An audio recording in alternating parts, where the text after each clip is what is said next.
Hello, I am IceBeast and welcome back to Talking While Spelunkin. I haven't done this in a long time, and I wanted to talk about some things.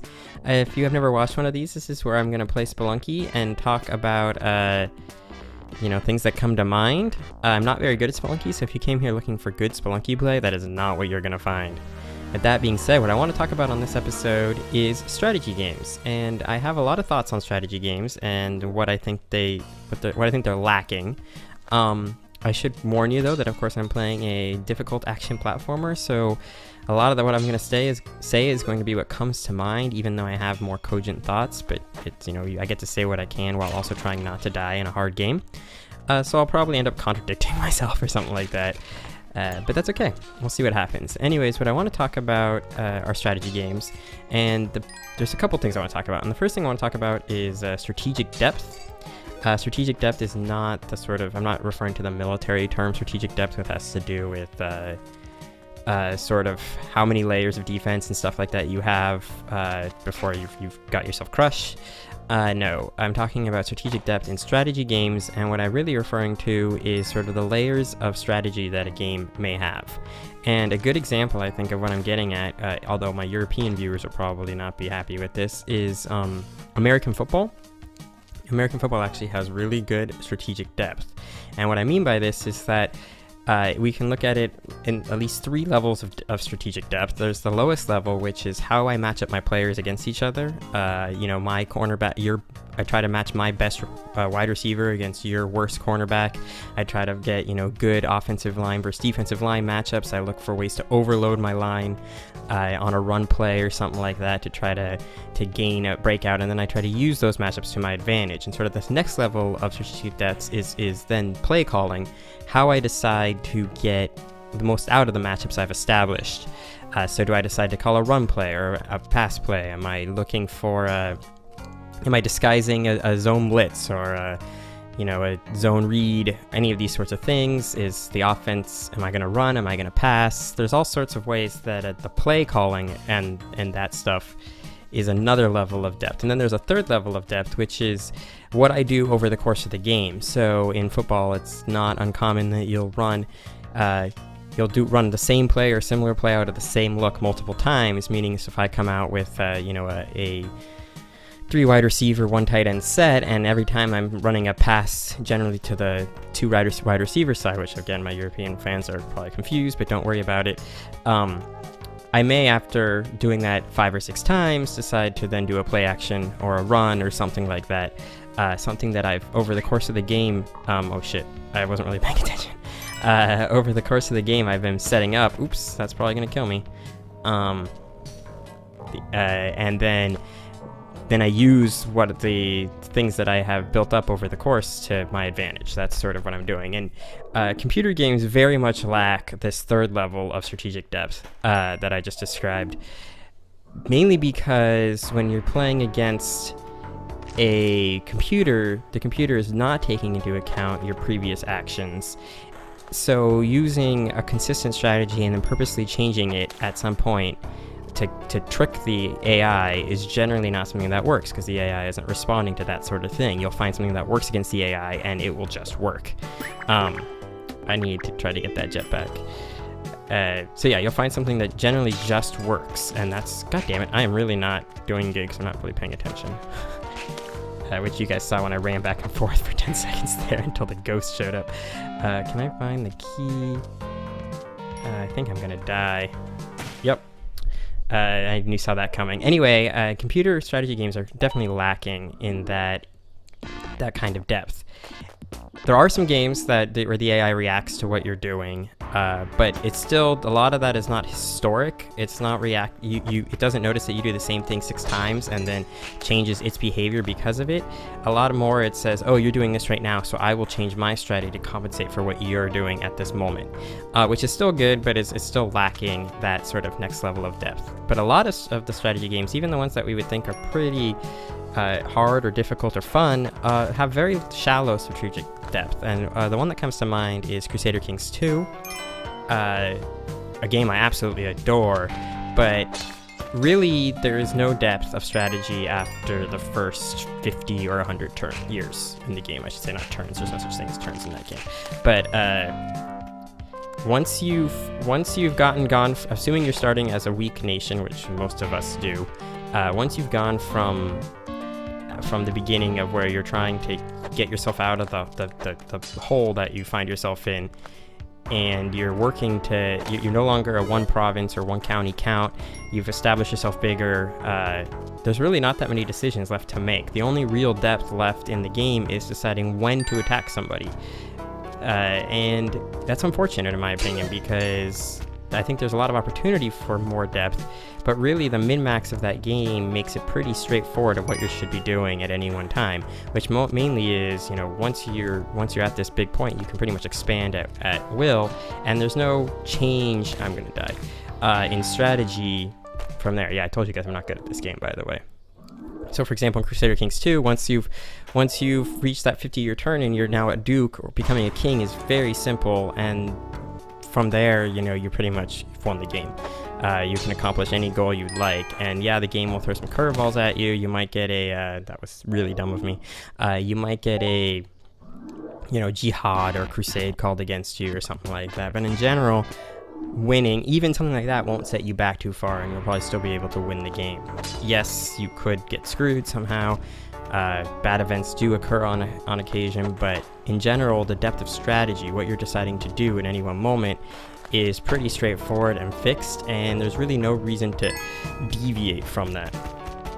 By contrast, a game like Europa Universalis has much more depth, because there's lots of different strategies you can take, and you can change your strategy at different points, although you can't really drastically change. If you decided to go for a colonialism style gameplay, you can't suddenly decide, do you want to go militaristic? But not only do you have the same sort of depth, opportunistic depth, that you have in CK2, like being able to, waiting for an empire to have a bunch of rebellions, and CK2 would be waiting for them to have a revolt, being able to, promote those revolts and all those things in EU4, and then using that as a time to grab some land or wait for somebody who's fighting multiple wars and is weak to then try to seize their lands. All those things are available in both CK2 and EU4, but EU4 also offers you multiple higher level strategies, like trying to become an economic powerhouse or a war powerhouse or a colonial powerhouse and things like that through the tech tree and ideas concept that they've established. So that gives you some more. Oh, God damn it, that was really dumb of me. Don't ask me what I was trying to do there. I was trying to cogently say what I was thinking out of my head.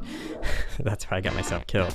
But I still think games are really lacking in this ability, strategy games are really lacking in this ability to have multiple different sort of little battles going on simultaneously, battles or different, games, as you would say, in a strategy point of view, going on simultaneously, all leading towards, a simultaneous result, and hoping that, whatever happens, you can lose some and win some and still come out ahead. And a lot of games I play don't have that. A game like Civilization 5 has pretty good strategic depth in terms of what you need to decide to do, and you need to sort of pick a strategy, what you're going to try to do to win the game early. You have some chance to deviate from that, but generally, once you've chosen your path forward, that's your path forward, and there's not much changing it, which is a sad thing as well. And then a lot of the decisions from there are pretty straightforward, as long as you don't bungle it up like I did in my Civ 5 playthrough. The other thing that I think a lot of grand strategy games are missing is unrelated to strategic depth, which is something I would like to see improved. I really like to, so let me just finish my thought on strategic depth, which is I'd really like to see games where I have multiple different things happening simultaneously, multiple different fronts of things, not just battles, but I may be having to fight an economic war and multiple battles, and have that have meaning. And I would like to have, I think in Civ EU4 and Civ 5, or in any of those games actually, there's very little strategic value as well to territory.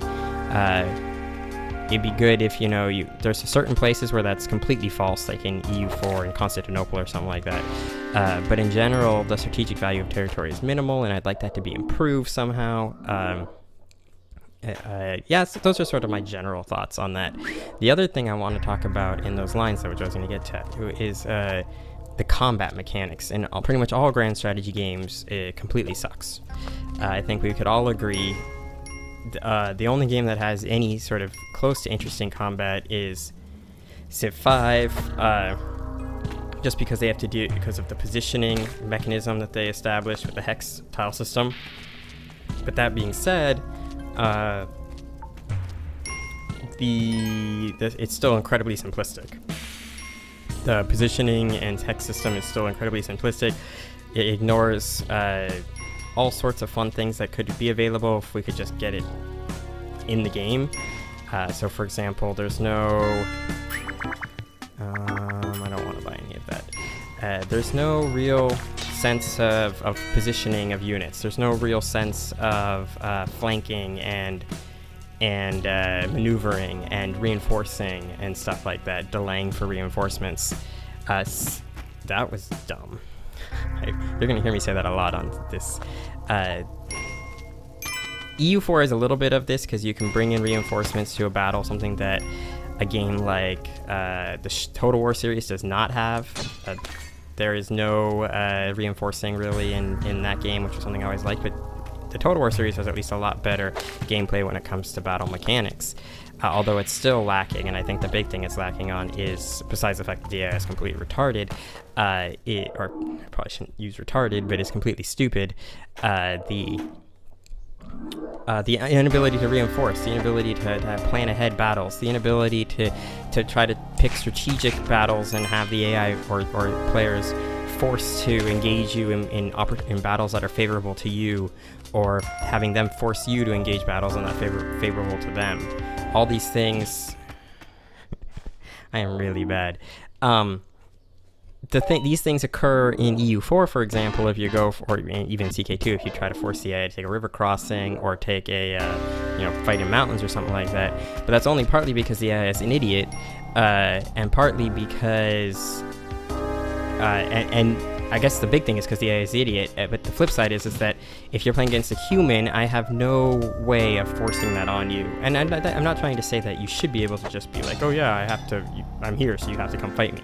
No, but one thing I do think that the Total War series did a little bit well was the whole zone of influence thing, so that if an army tried to move past where you guys were, since you controlled that territory, they were forced to fight you because you had the decision to go fight them, and that was a good change, I think. But sorry, I hear knocking. That's coming from outside. That all being said, that was really dangerous what I just did, by the way. That all being said, I still think it's just sort of it's still not done to my satisfaction in strategy games. All the strategy games I play are missing something. The grand strategy games, I think, have nice sort of long-term point of view of what they're trying to do, but they still don't have this like multifaceted battles going on, and they're missing the entire battle portion is just missing, in my opinion. Something that I'd really like to see improved. Games like Civ 5, they have really good, they do the battles better, but sometimes the unit mechanics just completely drive me insane. Did I trap myself here?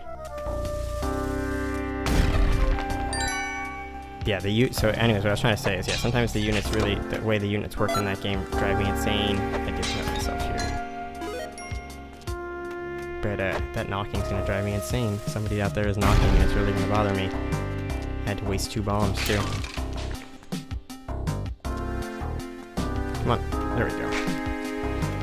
So yeah, I guess that's my thoughts on strategy. I don't know if it was cogent at all because I'm trying to say things and play this game at the same time, which is always maybe a mistake, but still it gets sort of my general point across, which is that, yeah, strategy games they're not quite there yet. They're really missing the long-term strategic depth that I was talking about, the ability to make decisions, to do things to influence your opponents over multiple portions of the gameplay. But also,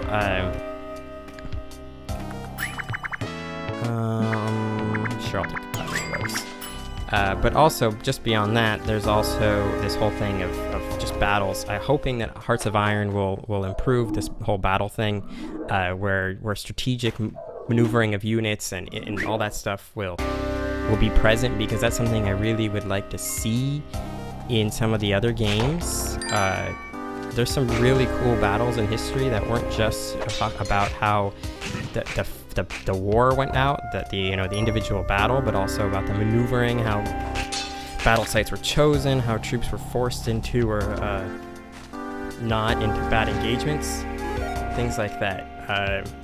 And just the current grand strategy games, I think, are lacking in that department, in my opinion. Is there anything else I want to say about strategy games? I'm thinking now. Is there anything else I want to say about strategy?